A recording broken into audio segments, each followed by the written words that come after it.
All right, so maybe you're thinking about maybe trading in those city lights for something a little different. A little more space. Yeah, the wide open spaces of regional Australia. Exactly. And you've heard about this subclass 494 visa. Uh-huh. And you're thinking, that might be the ticket. Your key to getting in. It could be. Well, you're in the right place because today we are going deep, Deep dive. a deep dive, into an article from FamAV. Okay. It's called 5-Year Australia Work Visa with Family. Catchy? It is. With a subtitle, A Complete Guide to Subclass 494 Visa. Love a good subtitle. It was published just a few days ago, on October 23rd, 2024. And I think what's really interesting about this one is we're not just talking about, The visa itself? like ticking off requirements. Right. We're going to be uncovering some lifestyle changes, the pathway to permanent residency. Did one. Huge. And maybe even debunking a myth or two along the way. Oh, I love a good myth debunking. This visa is really interesting. It's offering a really unique path for skilled professionals to not just work in Australia, but to really kind of embed themselves in a specific part of the country. Okay, so let's start with the buzzword I keep seeing everywhere, game changer. What makes this visa so different? I think it really comes down to the long-term prospects. Imagine a 5-year visa that paves the way to permanent residency. Wow. Pretty unheard of. But here's the thing, it's designed to address skills shortages in regional Australia. Okay. So you're not landing in Sydney, Or Melbourne. you're heading to those beautiful and often overlooked, I was going to say underrated. underrated areas. Okay, so that's the trade-off, right? Yeah. You get the time, you get the pathway to actually stay, but it's tied to these specific regions. And I'm guessing that means a whole different lifestyle Oh, yeah. compared to the big city. Think. Stunning landscape. Peace and quiet. More relaxed pace of life and a significantly lower cost of living. Trading the daily grind for, say, the rugged beauty of Tasmania Ooh. or the coastal charm of Western Australia. It's a whole different ballgame. Okay, you've got me intrigued. Got it. But before I pack my bags, let's get down to the nitty-gritty. What are the must-haves? What do you absolutely need Yes. to even qualify for this visa? First and foremost, you need a sponsoring employer in a designated regional area. Oh, We'll yeah. define exactly what that means later. And your job has to be on one of Australia's skilled occupation lists. Oh, okay. These lists are basically Australia's wish list Gotcha. of all the professions that they need more of. So not just any job will do. Yep. It has to be something that Australia's really looking for. They need you. What are some examples? Yeah, what kind of things are we talking about? Think healthcare professionals like registered nurses, Okay. tech wizards like software engineers, infrastructure builders like civil engineers. Those are the kind of skills that regional Australia is crying out for. And the article even mentions salaries ranging from, wait for it, Okay, hit me. AUD 75,000 to AUD 200,000 per year. Okay, now those are some salaries. Yeah. That might make those regional charms even more charming. Exactly. But I'm guessing there's more to it than just the job itself. Oh, you know there is. Just a few more boxes to tick. Okay, like what? You'll need at least 3 years Okay. of full-time work experience. Right, so some serious experience. In your field, to show that you're bringing those skills to the table. Then there's the English proficiency test, pretty standard, and a skills assessment. Mm-hmm. But this one's specific to your occupation. Makes sense. And then, of course, the usual health checks, character checks. Oh, and one more thing. Hit me. You have to be under 45 years old to apply. Under 45, got it. Right. So experienced professional, ready to commit to a new line down under, Mm. specifically in these regional areas. You got it. But what about bringing the family? Oh, that's a good question. Yeah, is this a solo mission? Or can your loved ones, come along? Well, that's one of the great things about the Subclass 494. It is designed with families in mind. So if you're granted the visa, your partner and children are included. They have the same rights to live, work, and study in Australia. Amazing. It's a chance to build a life together. That takes a lot of the pressure off, Yeah, knowing you can share this experience. it's a big one. Huge difference. And speaking of taking pressure off, what about healthcare? Oh, healthcare. Yeah, I mean, moving to a new country, that's always on my mind. I get it. It's a big one. Yeah. Well, don't worry. You and your family will have access to Medicare. That's Australia's public healthcare system. Okay. So you can have peace of mind knowing you'll be looked after. That is a huge relief. Okay, so we know the perks. We do. We know who it's for. Mm-hmm. We even have an idea of what these regional areas might offer. Yeah, we've got a good sense. But let's get practical. Mm. What does the actual application process look like? Is it mountains of paperwork? Or is it a streamlined online system? Well, it's pretty well-defined process. All right. And thankfully, mostly online. Okay, good. Think of it in 3 main stages. First, your sponsoring employer Okay. submits a nomination to the Department of Home Affairs. It's basically their official stamp of approval saying, we need this person on our team. Okay, so that's step one. Step 1. Employer nomination. Makes sense. They're the ones vouching for you. They're saying your skills are essential. Exactly. What happens next? Once that nomination is approved, Okay. then you can jump in and lodge your visa application. Okay. You do it online through a portal called IMI account. You'll need to gather all your evidence, job offer, skills assessment, work experience, English test scores, the whole 9 yards. It's like assembling the ultimate resume. Sounds comprehensive. It is. And then comes the waiting game. Yeah, pretty much. Right. The Department of Home Affairs carefully reviews everything, right? This can take time. Okay. We're talking 6 to 18 months. They might also ask for additional information. So be ready. Be prepared for a little back and forth. So patience is key. Absolutely. But before we get lost in the intricacies of the application itself, Yeah. let's rewind a bit. We keep talking about this sponsoring employer. Right. How do you even find one in the first place? That feels like the make it or break it step. You're absolutely right. Finding that sponsor is critical. Yeah. And luckily, the article that we're deep diving into actually highlights some fantastic resources. Oh, okay. So let's hear it. What are these job hunting gems? They list 5 job portals Okay. that are particularly useful. Yes. Seek.com.au, Indeed.com.au, those are familiar. Yeah, those are the big ones. WorkforceAustralia.gov.au, Okay. LinkedIn.com, obviously, Of course. and regionalaustraliajobs.com.au. Okay. Very specific. Very specific. And the great thing about these sites is they let you filter specifically for jobs that offer sponsorship. Ooh, okay, so you're not wasting time.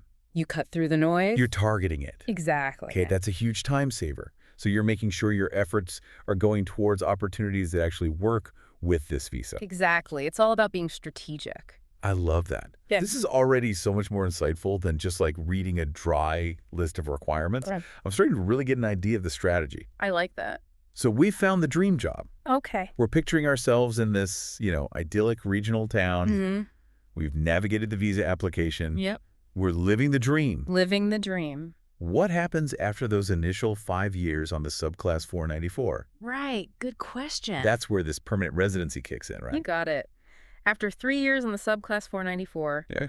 you become eligible to apply for the Subclass 191 visa, which, as we've mentioned, grants permanent residency, allows you to live and work in Australia permanently. Okay, that sounds pretty good. It does. But I'm guessing there's some key things to focus on during those 3 years. Yes, it's not just as easy as showing up and qualifying. Right, okay. So what kind of things are we talking about? Well, one of the key requirements outlined in this article is that you need to maintain a certain level of income Okay. during those 3 years. There's a minimum income threshold Right. you have to meet.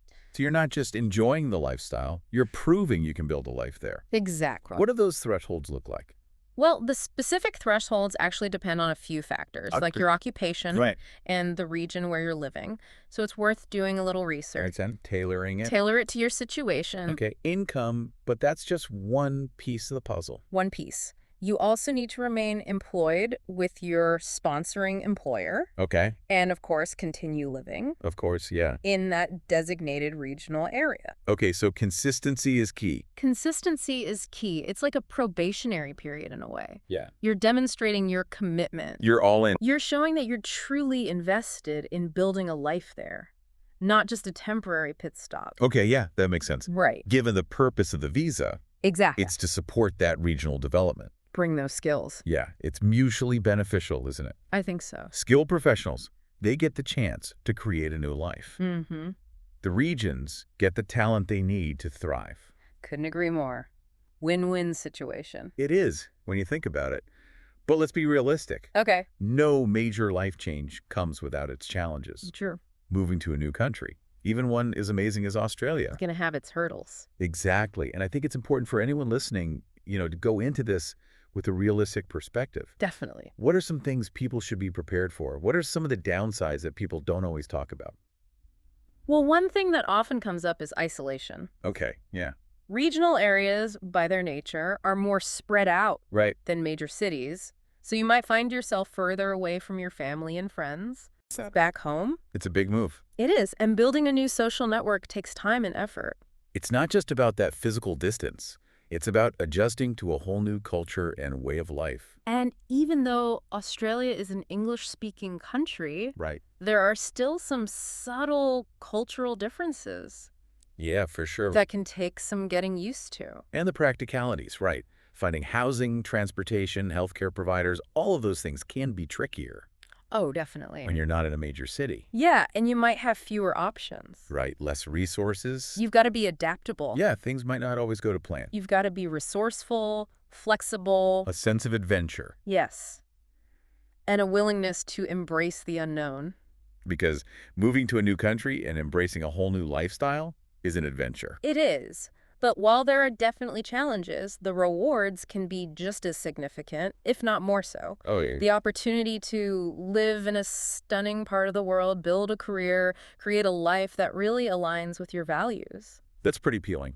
It is, and that's what makes this whole conversation so fascinating.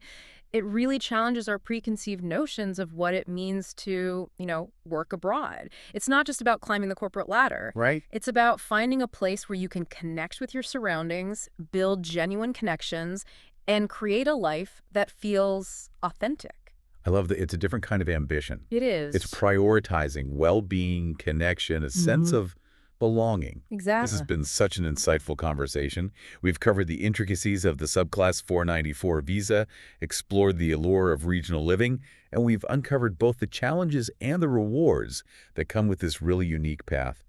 But hold on, we're not done yet. We have a bit more ground to cover.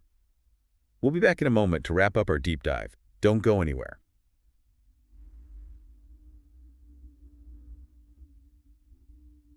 All right, we're back. Ready to unpack more about this whole exciting pathway to maybe calling Australia home? You know those job portals that we talked about before? They really piqued my interest. I love that idea of being strategic, focusing your search on employers who are actually seeking skilled workers from overseas. It really does take the guesswork out of it. It does. Streamlines the whole process. And while you're browsing those sites, it's also worth paying attention to, the specific regions that are mentioned in those job postings. Because remember, as we touched on earlier, Yeah. not all of Australia qualifies for this visa. Right, it's regional Australia, but there's nuance to that term. Exactly. And the article actually breaks down Australia's regions into 3 categories, specifically for the Subclass 494 visa. Okay. So you've got the major cities, which, as you can guess, are excluded. Right. Then there are cities and major regional centers. And finally, regional areas and low population growth metropolitan areas. It gets pretty specific. There's a hierarchy There is. to these regions. And I feel like the further you venture from those bustling major cities, the more you're tapping into the true spirit of this visa. That's a great way to put it. It's about embracing a different pace of life, becoming part of a smaller community, experiencing those unique aspects of regional Australia that often get overlooked. It's almost like choosing your own adventure, right? Do you envision yourself on the rugged coast of Tasmania, surrounded by these breathtaking national parks? Or maybe you're like strolling through a charming farmer's market in, a quaint little town in South Australia. So many possibilities. Endless. And that's what makes this visa so exciting, right? It's not a one-size-fits-all approach. Right. You can tailor your search to your lifestyle preferences, really envision what kind of life you want to create. I love that. It's not just about finding a job. It's about finding a place where you can actually thrive. Create a life that aligns with, your values and passions. Precisely. And that's what we really encourage you to think about. Go beyond just the visa requirements. Picture yourself in these different regions. What resonates with you? Where do you see yourself, feeling a sense of belonging? Okay, so we've done our research. Yes. We found our sponsoring employer in a region that speaks to our heart. Okay, good. We've successfully navigated the visa application. We're living the dream. Living the dream. But then what? We touched on this Subclass 191 visa for permanent residency. Right. I think it's worth diving a bit deeper Definitely. into that transition. Absolutely. So after those initial 3 years on the Subclass 494 visa, you become eligible to apply for the 191, which, as we mentioned, grants permanent residency. You can live and work in Australia permanently. Music to my ears. But I'm guessing there are some key things to focus on during those 3 years leading up to that application? There are. It can't be that easy, right? It would be too easy. You're right. There are some important conditions. Okay. And one of the key requirements outlined in this article is that you need to maintain a certain level of income Okay. during those 3 years. There's a minimum income threshold that you have to meet. So you're not just enjoying the regional lifestyle, you're also proving that you can build a sustainable life. Exactly. What do those income thresholds look like? Are they kind of standard across the board, or do they vary? That's a great question. And actually, the specific thresholds do depend on a few factors. Like your occupation, for example, in Right. the region where you're living. So it's worth doing a little digging Okay. to find those specific requirements for your own, personal situation. Tailoring your strategy. Tailor it. Exactly. Okay. Income. That's just one piece of the puzzle, right? One piece. Mhm. You also need to remain employed Okay. with your sponsoring employer. Mhm. And of course, continue living in that designated regional area. Right. So consistency. Consistency is key. It's Yeah. almost like, as we said, a probationary period. Yeah. You're demonstrating your commitment, you're contributing to that local economy, you're becoming a part of the community. You're really showing that you're invested. You're all in. Yeah. Not just a temporary pit stop. Exactly. And that makes a lot of sense, right? Given the purpose of this visa. Of course. Yeah. It's about supporting regional development, Yeah. bringing those much needed skills to those areas. Yeah. So it's mutually beneficial, right? Oh, absolutely. Skilled professionals get this incredible opportunity to create a new life. The regions get the talent that they need to thrive. I love that. It's a win-win. It is a win-win when you think about it. But let's be realistic here for a second. Okay. No major life change comes without its challenges. Right. Moving to a new country, even one as amazing as Australia, Yeah. it's undoubtedly going to have its hurdles. It is. And I think it's important for our listeners to go into this with that realistic perspective. I agree. What are some of the things people should be prepared for? Mhm. What are some of the potential downsides that, maybe aren't always talked about? Well, one thing that often comes up is isolation. Yeah, Regional areas, by their very nature, they're more spread out than major cities. of course. So you might find yourself further away from, family and friends back home. Yeah, it's a big move. It is a big move. And building a new social network, that takes time and effort. It's not just about that physical distance either. It's about adjusting to a new culture and way of life. And even though, yes, Australia is an English-speaking country, Mhm. there are still subtle cultural differences. There are, and those can take some getting used to. Absolutely. And then, let's not forget about the practicalities, right? The logistics. Finding housing, transportation, healthcare providers, all of those things can be a little trickier They can be trickier. when you're not in a major city. Exactly.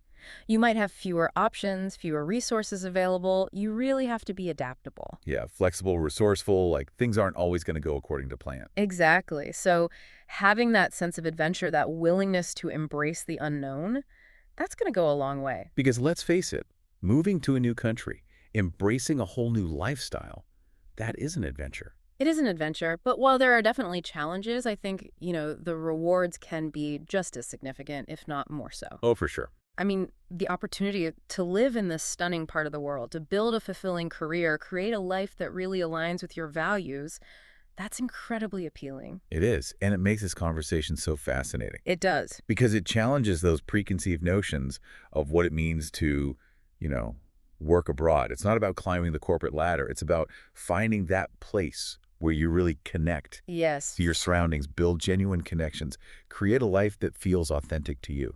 Beautifully put. It's a different kind of ambition, right? One that prioritizes well-being, connection, a sense of belonging. It is. This has been such an insightful conversation. We've covered the intricacies of the Subclass 494 visa, explored the allure of regional living, and uncovered both the challenges and the rewards that come with this unique pathway. We have. We've really gotten into it. We have. But hold on, we're not done yet. We have a bit more ground to cover. We'll be back in just a moment to wrap up our deep dive into all things Subclass 494 visa and regional Australia. Don't go anywhere. All right, we are back for the final stretch of our deep dive into the Subclass 494 visa and all things regional Australia. I can't believe we're already here. I know. Time flies when you're having fun, right? It has been such an eye-opening journey just exploring this unique pathway to, potentially calling Australia home. It really has. We've gone beyond just the visa requirements and delved into those lifestyle changes, the challenges, and the rewards, Rewards. that come with choosing this path. It's a big decision. One thing that keeps coming back to me is that idea of, like, finding the right fit. Fit is so important. It's not just ticking those boxes. It's about finding a region that actually speaks to you, Mhm. a place where you can really picture yourself thriving. Absolutely. And, while the article we've been talking about gives a great overview of the visa, it doesn't go into a ton of detail about the specific regional areas. They can't cover everything. It can't. So that's where your own research comes in. Right. It's time to, put on that explorer hat Yes. and start digging a little deeper. Exactly. What are the industries in that region? What's the housing market like? If you've got kids, what are the schools like? What about arts and culture? These are all important, Many things to consider. crucial questions to consider. And don't forget about lifestyle factors. Right? Oh, lifestyle's huge. Are you an avid hiker? Do you want mountain trails? Or maybe you're a surfer, you're searching for that perfect wave. Australia's got it all. It does. Diverse landscapes, you can really tailor it. It's about picturing your daily life, your weekends, your free time. Will you be exploring those pristine beaches or hiking through, ancient rainforests? Or maybe indulging in a culinary scene? It's creating that life. It's that fulfilling life. Yeah, it is. And it's almost like a personality matching process. It is. You're not just looking for a job. You're searching for a community Right. where you can belong, a place that aligns with your values and your aspirations. And that sense of belonging, that feeling of connection, Yes, I think that is what really leads to a successful transition. I think so too. It's embracing that local culture. Getting involved. Yeah, immersing yourself. Absolutely. So for anyone listening who is seriously considering this path, Mhm. I think the key takeaways here are: do your research, be prepared for a different pace of life. Slower pace. Yeah, and most importantly, choose a region that speaks to your heart. I love that. And I would add one more thing. Okay. Don't be afraid to ask for help. Oh, that's such good advice. Right. There are amazing resources out there. Immigration professionals who can help you navigate, those visa requirements, and local community organizations that can give you insight into the specific regions. Yeah, don't go alone. There's people, organizations, and of course the Australian government's website is a fantastic resource. Bookmark that one. Bookmark it. Yeah. But beyond all the practical stuff, Right. the paperwork, the logistics, it's so important to remember that bigger picture, The why. the why, Yeah. this visa. It's not just a piece of paper. It's a gateway. It's a gateway to a new life. Yes. A chance to reinvent yourself, explore new horizons, and discover a hidden gem. Ooh, I love that. Right, in regional Australia, that could become your forever home. It's an invitation to really step off that beaten path and create a life that is rich in experiences and connections and personal fulfillment. And who knows, maybe you'll find that slower pace, that close-knit community, Yeah. even more enriching than, the hustle and bustle of the city. Right. It's a question worth pondering. It is, and that's what we encourage you to do. Yeah. Take what you've learned from this deep dive, do your research, and see if, the Subclass 494 visa and the unique charms of regional Australia might just be the perfect fit for you. It might be. It's been a pleasure exploring this topic with you. We hope this deep dive has provided some valuable insights and maybe sparked a little bit of a sense of adventure. I hope so. Until next time, keep diving deep and keep those questions coming.